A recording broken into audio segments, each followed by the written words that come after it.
This is a presentation on post-structuralism derived from two books on literary theory, Rivkin and Ryan's Anthology and Ryan's Practical Introduction. As structuralism dominated in the 50s and 60s, a counter-movement was taking shape in the late 60s, departing from the structuralist search for universal structure into a radical questioning of the ability of rational thought to describe the world or its structures, departing from the structuralist view of the order inherent in the science system into seeing all these orders as strategies of power and social control. This post-structuralist seed takes root in thinkers such as Friedrich Nietzsche and Martin Heidegger, who put to question the concept of reason itself. Inspired by this thinking, Michel Foucault's Madness and Civilization in 1962 critiqued the construction of classical reason and the marginalization of alternative modes of thought. Gilles Deleuze's Nietzsche and Philosophy, also in 1962, explored how Nietzsche subverted the rationalistic idea of knowledge and introduced his critique of key structuralist assumptions of knowledge on reality. Both works, however, remained marginal, and structuralism maintained its dominance in French intellectual debates. This changed with Foucault's 1966 book, Les mots et les choses, which explains how reason is a historical invention emerging during the classical age through the separation of words and things, of language and the world, that evolve over time through discursive practices forming regimes of knowledge or epistemes. Foucault reminds us that the existence of this knowledge banishes other knowledges that surround it, even though members of these other knowledges exist still and are necessary to the existence of these same epistemes. French psychoanalyst Jacques Lacan, particularly his publication Écrit, played a crucial role in further developing post-structuralism. Language, according to Lacan, is not a mere representation of psychology, but the very foundation that enables self-identity and the formation of human subjects. Entry into the symbolic order of culture, characterized by language norms and roles, assigns individuals a sense of self by defining what they cannot be or what they are not. In the late 60s, post-structuralist thinkers started challenging traditional notions of language, and I will now present 8 of the names mentioned in this chapter. First, Derrida. In his 3 books of grammatology, writing and difference, and speech and phenomena, all published in 1967, Jacques Derrida critiques Western rationalism, especially the logocentrism inherent in it. Logocentrism assumes the authority of reason or the logos, which Derrida argues to be based on concealing an inherent instability and difference. He challenges the notion of self-sufficient identities and emphasizes the role of difference in constructing meaning. I made a reference earlier to Foucault referring to this murmur of other knowledges. This is similar here. This is also seen in a hierarchical opposition between identity and difference, where philosophy favors identity, but in reality depends on this difference in constructing the identity. Along these lines, and in investigating the binary writing in speech underlying all other binaries, Derrida introduces the term différance to describe the inherent instability and deferred nature of meaning in language. Différance referring to different and deferent. Next, we meet Julia Kristeva, who in her semiotic connects Marx's notion of production with semiotics and introduces Mikhail Bakhtin's concept of dialogic ambivalence to French readers. In her Revolution in Poetic Language, she argues that experimental literature disrupts established orders of signification, generating new possibilities for thought and societal liberation. According to Kristeva, the Kora, which is the primal space before our entry into language, a space that allows the experimentation in literature, this Kora is what threatens to disrupt these ordered structures. Gilles Deleuze, in his books Difference and Repetition in 1968 and The Logic of Meaning in 1969, critiques Western rationalism of Platonism and Hegelianism that see the world as inhabiting ideal meanings or truth existing outside of history, privileging ideas such as universal beauty or truth over what Plato termed simulacra, or the physical and service manifestation of these ideas in our world. Deleuze challenges the Platonic tradition and promotes the primacy of appearance or simulacra over universal ideas, emphasizing the importance of surfaces and processes in understanding reality. Deleuze furthers his analysis with his colleagues Philippe Guattari, challenging traditional notions of desire and identity. Deleuze and Guattari argue that our institutions, such as the family and the state, are machines that process and regulate desire for societal control. Their philosophy emphasizes the materiality of thought and suggests that history should be understood as a succession of signifying regimes rather than modes of economic production. Luce Irigaray, in her two books of 1977, Speculum of the Other Woman and This Sex Which Is Not One, exposes how women have been portrayed in Western philosophy as the other, opposite to the privileged values associated with masculinity, leading to the subordination of women and the objectification of matter. Western philosophy, including French psychoanalysis, positions women as subordinate to the male subject and reinforces masculine principles and ideals. Irigaray proposes feminist separatism, urging women to step outside the system of male equivalence and value their own bodies. Ellen Sixou, in her 1975 book The Newly Born Woman, echoes this call for reclaiming subjectivity and advocates for a transverse ambivalence that transcends binary oppositions in thinking and writing.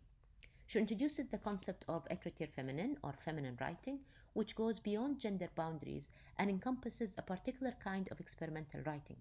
Feminine writing crosses the line between the public and the personal, allowing for a personal exploration of life experiences.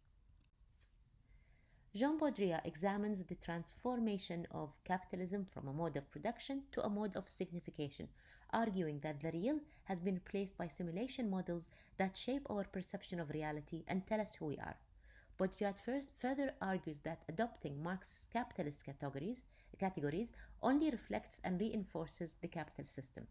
He thus calls for the dismantling of the code of signification itself, which equates human lives with monetary signs and exchange values in order to bring about true change. Jean-François Lyotard also asks us to rethink signification and adopt a deconstructive understanding of figuration. He argues that structuralism reduces complex objects and events to simplistic identities and structures, and that this reductionist approach is an act of violence that disregards the depth and multiplicity of meaning inherent in these phenomena.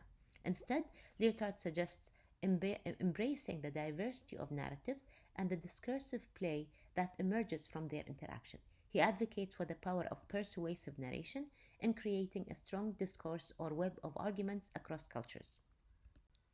In sum, post-structuralists argue that external critical positions, which claim to speak in a meta-language of reason, are illusions and prevent genuine engagement with the word. Post-structuralist thinkers propose re-evaluating established concepts and categories of knowledge, morality, and being, examining identity through the lens of difference, reconfiguring subject-object relations, and unveiling the influence of codes and simulations on our lives. These alternative perspectives aim to inspire new ways of thinking and acting beyond existing paradigms, inviting a deeper understanding of the complexities and dynamics of the world we inhabit. In the next slide, I will attempt some of this deeper analysis by offering a post-structural reading of Shakespeare's King Lear and Fitzgerald's The Great Gatsby. First, King Lear. Shakespeare's King Lear stands as a profound philosophical tragedy that delves beyond the personal journeys of its character. So the crisis of madness is not only a personal crisis, but also one of the metaphysical conceptual framework that underpins the play's values. This framework relies on a hierarchical binary opposition, bestowing primacy upon identity over difference, upon truth over representation, truth here being represented, of course, by Cordelia. This crisis of presentation is a crisis of logocentrism, whereas truth is portrayed as separate from signification and capable of existing independently. Signification, on the other hand, is seen as a substitute that threatens to replace and simulate truth, empty of any essential connection to meaning. The character of Cordelia, who stands apart from the deceptive language of her sisters Goneril and Regan, represents truth in its purest form. Cordelia refuses to speak her truth, as we hear her declare in her aside to Goneril's love declaration in this scene. Beyond all manner of so much, I love you. What shall Cordelia speak? Love and be silent. She is only to love and be silent here. She tells herself to love and be silent. This is reinforced later when Regan declares her love to Lear in this scene. I am alone felicited in your dear highness' love. And poor Cordelia. And yet not so, since I am sure my love's more ponderous than my... To the end that...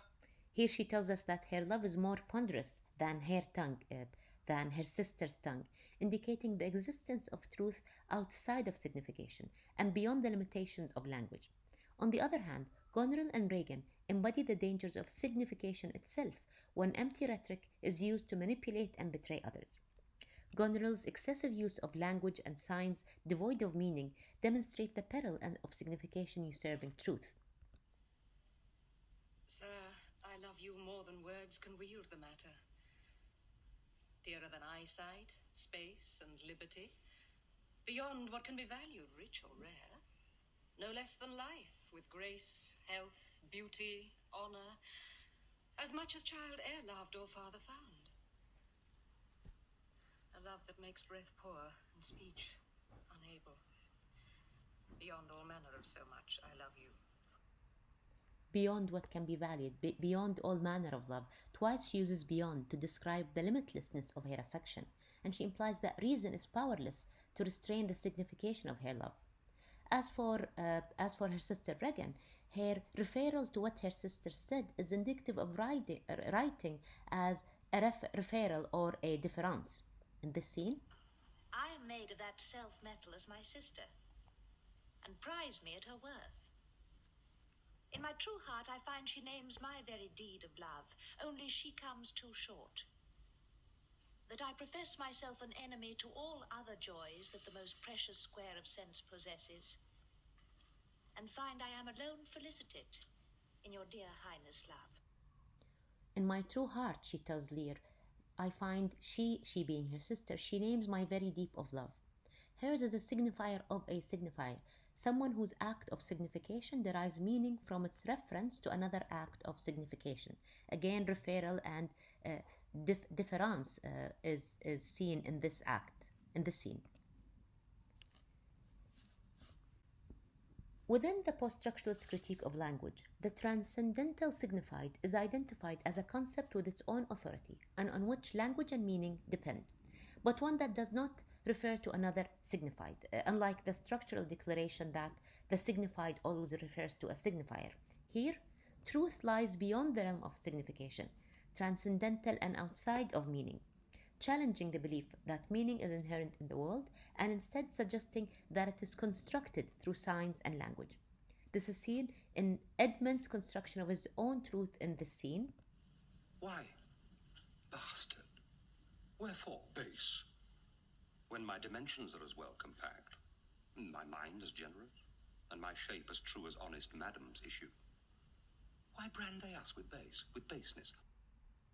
He disregards traditional values of his age and the values that debase him for being illegitimate and on which the value system relies. They are the transcendental signified of his time that he loses or disregards. This loss leads to a sense of chaos and mixed identities. This is restored later when Edgar disguises himself to reveal the truth about Edmund in the scene. That if my speech offend a noble heart, thy arm may do thee justice. Thou art a traitor, false to thy gods, thy brother and thy father, conspirant against this high illustrious prince, and from the extreme upward of thy head to the descent and dust below thy foot, a most toad-spotted traitor. Say thou no. This sword, this arm, and my best spirits are bent to prove against thy heart, whereto I speak. Thou liest. Here, the manipulation of truth, seen in the disguise, in Edgar disguising himself as someone else, is only possible as the world he is in is dominated by shifting meanings and untruths, a confusion that reflects the absence of stable transcendental signified and emphasizes the precarious notion of or nature of truth. Now, to move to a deconstructive reading of The Great Gatsby, we can see how the novel delves into the contrasting moral perspectives of the Midwest and the East, presenting a deconstructive analysis that challenges established notions of authenticity, identity, and moral order. The protagonist Gatsby embodies the world of artifice, difference, and contingency, which disrupts the traditional moral metaphysics associated with the Midwest homely wisdom. At the outset, the novel establishes the father figure as the purveyor of eternal truths, symbolizing the transmission of moral lore within the family across generations. This lore, which Nick admits to being snobbishly suggested to establish a sense of fundamental decencies, is tied to identity, property, and birth. It ensures continuity and stability. This initial paradigm clashes with the introduction of Gatsby, who lacks inherited identity and instead relies on an unbroken series of successful gestures and an extraordinary gift for truth. Gatsby's identity is a fabrication, exemplified by his fake name and the ostentatious parties he throws. Gatsby's parties act as a meeting ground for the upper class East Egg residents who maintain a sense of moral superiority and homogeneous identity. The East Eggers perceive themselves as morally superior and strive to preserve this privileged status through racial and social distinctions, as we see when Nick describes the party that has taken the function of representing the East Egg nobility, condescending to West Egg, and on guard against it. In contrast, Gatsby's guests, like him, are pretenders to upper class West, challenging the metaphysics of true status and revealing the constructed nature of moral hierarchies, reassuring Gatsby of the unreality of reality and that it is all found on a fairy's wing. Other contrasting elements work in the novel to present this tension between the world of Gatsby and that of Tom. The moral spokesperson in the novel, Nick, endorses Gatsby's amoral condition, emphasizing the differential character of ethics. Gatsby lives for others, while characters like Tom and even Daisy live solely for themselves, disregarding the consequences of their actions. Tom's hypocrisy and lack of ethics are clear, as he uses moral absolutes to justify his callous behavior. Gatsby, on the other hand, engages in false representation for a cause that harms no one and actually brings happiness to those around him.